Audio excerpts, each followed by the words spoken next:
Hello guys, welcome back again. तो Indian oil की तरफ से technical and non technical apprenticeship का नोटिफिकेशन निकल के आ चुका है।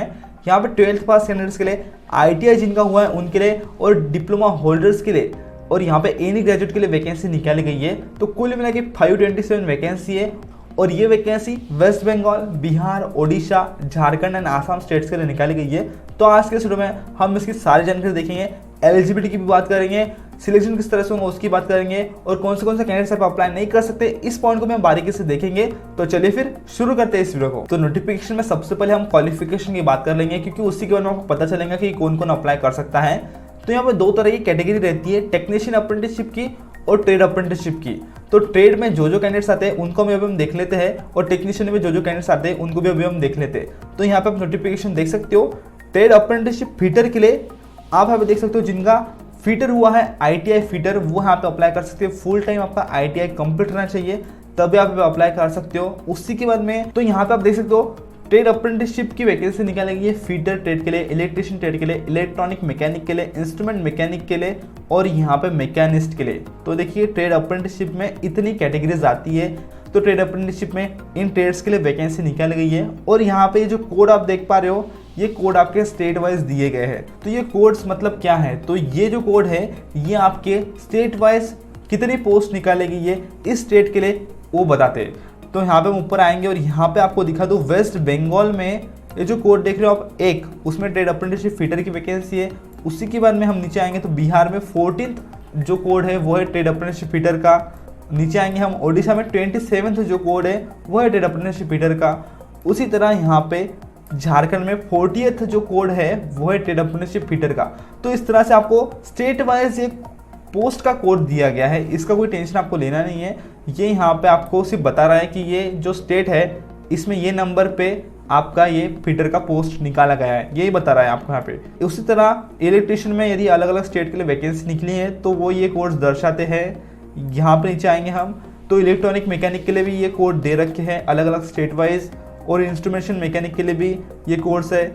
और उसी के बाद में हम देख लेते हैं यहाँ पे टेक्नीशियन अप्रेंटिसशिप की कौन सी पोस्ट निकाली गई है कौन से ट्रेड्स के लिए। तो यहाँ पे टेक्नीशियन अप्रेंटिसशिप पोस्ट को वो कैंडिडेट्स अप्लाई कर सकते हैं जिनका 3 साल का डिप्लोमा हुआ है उन ट्रेड्स के अंदर, उन फील्ड के अंदर, तो वो यहाँ पे अप्लाई कर सकते हैं। और यहाँ पे आपको जो मिनिमम मार्क्स चाहिए आपके डिप्लोमा में, तो यहाँ पे 50% चाहिए जनरल कैटेगरी को और यहाँ पे EWS एंड OBC कैटेगरी को और 45% चाहिए SC ST कैटेगरीज को पास होने के लिए आपके इंजीनियरिंग डिप्लोमा में। तो यहाँ पे जिनका मैकेनिकल इंजीनियरिंग डिप्लोमा हुआ है 3 साल का, वो टेक्नीशियन अप्रेंटिसशिप मैकेनिकल को अप्लाई कर सकते हैं। इलेक्ट्रिकल में जिनका हुआ है वो इसके लिए अप्लाई कर सकते हैं और इंस्ट्रूमेंटेशन वाले टेक्नीशियन अप्रेंटिसशिप इंस्ट्रूमेंटेशन को अप्लाई कर सकते हैं। उसी तरह सिविल के लिए भी, इलेक्ट्रिकल एंड इलेक्ट्रॉनिक्स के लिए यहाँ पे आपको स्टेट वाइज कोड दे रखे, तो आपके लिए भी वैकेंसी है, आप भी यहाँ पे अप्लाई कर सकते हो यदि आपका 3 साल का इंजीनियरिंग डिप्लोमा कंप्लीट है इन फील्ड्स के अंदर। तो उसी के बाद में यहाँ पे देखिए सभी स्टेट के अंदर ट्रेड अप्रेंटिसशिप अकाउंटेंट की भी पोस्ट निकाली गई है। तो यहाँ पे इस पोस्ट को एनी ग्रेजुएट अप्लाई कर सकता है, किसी भी फील्ड में से आप ग्रेजुएट हो आप यहाँ पे अप्लाई कर सकते हो। आपके ग्रेजुएशन में आपको 50% चाहिए यदि आप जनरल, EWS और OBC कैटेगरी से बिलोंग करते हो तो, और SC ST PWD कैटेगरी को 45% चाहिए आपके ग्रेजुएशन में। तो गाइस ये तो हमने ट्रेड अप्रेंटिसशिप की वैकेंसियाँ। तो गाइस अभी बात कर लेते हैं कि 12th पास कैंडिडेट्स के लिए कौन सी वैकेंसी निकाली गई है। तो यहाँ पे देखिए trade apprenticeship data entry operator freshers apprenticeship है ये, इसमें जिनका ग्रेजुएशन कंप्लीट नहीं हुआ है और जो 12th पास है वो कैंडिडेट्स यहाँ पे अप्लाई कर सकते हैं। फ्रेशर्स के लिए वैकेंसी है तो 12th पास आप चाहिए और आप यहाँ पे अप्लाई कर सकते हो।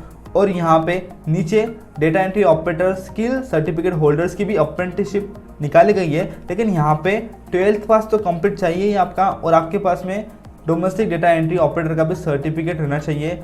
उसी के बाद में यहाँ पे देखिए trade apprenticeship retail sales and associate की भी पोस्ट है जिसके लिए फ्रेशर्स अप्लाई कर सकते हैं। तो जिनका 12th हुआ है और जो नॉन ग्रेजुएट है वो यहाँ पे अप्लाई कर सकते हैं। लास्ट पोस्ट है trade apprenticeship retail sales associate skill certificate holders की, तो इसके लिए 12th पास चाहिए और जिनके पास में एडिशनली रिटेल ट्रेनिंग एसोसिएट का सर्टिफिकेट रहता है वो यहाँ पे अप्लाई कर सकते हैं। लेकिन आपका जो कोर्स रहेगा ये 1 साल के अंदर का रहना चाहिए, तभी आप यहाँ पे अप्लाई कर सकते हो। 1 साल से ज़्यादा का कोर्स यदि रहता है तो आप यहाँ पे अप्लाई नहीं कर सकते। यहाँ पे अभी यदि हम बात करेंगे वैकेंसीज की, तो स्टेट वाइज ट्रेड वाइज आपको टोटल वैकेंसीज दे रखी है। तो यहाँ पे ट्रेड अप्रेंटिसशिप के लिए 90 वैकेंसी है इन ट्रेड्स में और उसी के बाद में टेक्नीशियन अप्रेंटिसशिप के लिए भी कुल मिला के 138 वैकेंसी है। और यहाँ पे trade apprenticeship data entry operator के लिए देखिए 2 वैकेंसी है। Trade apprenticeship retail sales associate के लिए वैकेंसी आप देख पा रहे हो। तो इस तरह से सभी स्टेट्स में आपको क्राइटेरिया दिया गया है वैकेंसीज का। यहाँ पे बिहार में आप देख सकते हो टोटल 22 वैकेंसी है ITI अप्रेंटिसशिप के लिए, और डिप्लोमा होल्डर्स के लिए यहाँ पे 40 वैकेंसी है।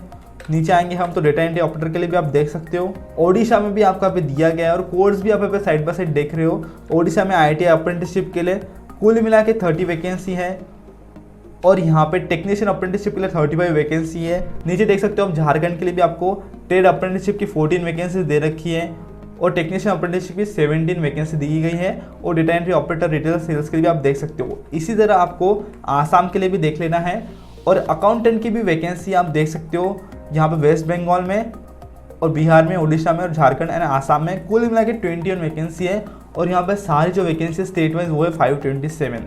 PWD कैटेगरीज के लिए भी यहाँ पे वैकेंसी रिजर्व करके रखी गई है, तो वो भी यहाँ पे अप्लाई कर सकते हैं। तो यहाँ पे PWD कैटेगरी के लिए सिर्फ अकाउंटेंट पोस्ट में ही वैकेंसी रिजर्व करके रखी गई है। आप यहाँ पे देख सकते हो कितनी वैकेंसी रिजर्व करके रखी गई है, यहाँ पे आपको बता रखा है, और यहाँ पे इसी पोस्ट के लिए आप अप्लाई कर सकते हो।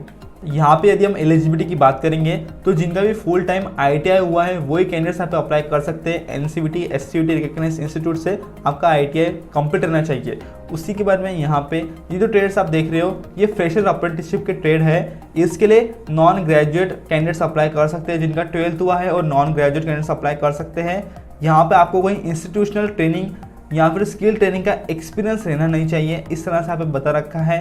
तो यहाँ पे 2100 और 2200 पॉइंट दिया गया है स्किल सर्टिफाइड होल्डर्स के लिए। तो जिनके पास में डोमेस्टिक डेटा एंट्री ऑपरेटर का या फिर रिटेल ट्रेनिंग एसोसिएट का सर्टिफिकेट रहता है, तो आपकी जो ट्रेनिंग रहेंगी वो 1 साल के अंदर की रहनी चाहिए, तभी आप यहाँ पे अप्लाई कर सकते हो, अदरवाइज अप्लाई नहीं कर सकते। ऐसा आपको बता रखा है। गाइस अभी हम बात कर रहे थे कि कौन से कैंडिडेट्स यहाँ पे अप्लाई नहीं कर सकते। तो जिन्होंने डिस्टेंस लर्निंग की होंगी, पार्ट टाइम लर्निंग की होंगी, वो अप्लाई नहीं कर सकते। यहाँ पे जिनका हायर क्वालिफिकेशन है यानी कि BE BTech MBA CA LLB MCA, वो कैंडिडेट्स यहाँ पे अप्लाई नहीं कर सकते। और यहाँ पे आप एक से अधिक ट्रेड के लिए अप्लाई नहीं कर सकते, इस बात को आपको ध्यान रखना है, अदरवाइज आपका एप्लीकेशन रिजेक्ट हो जाएगा।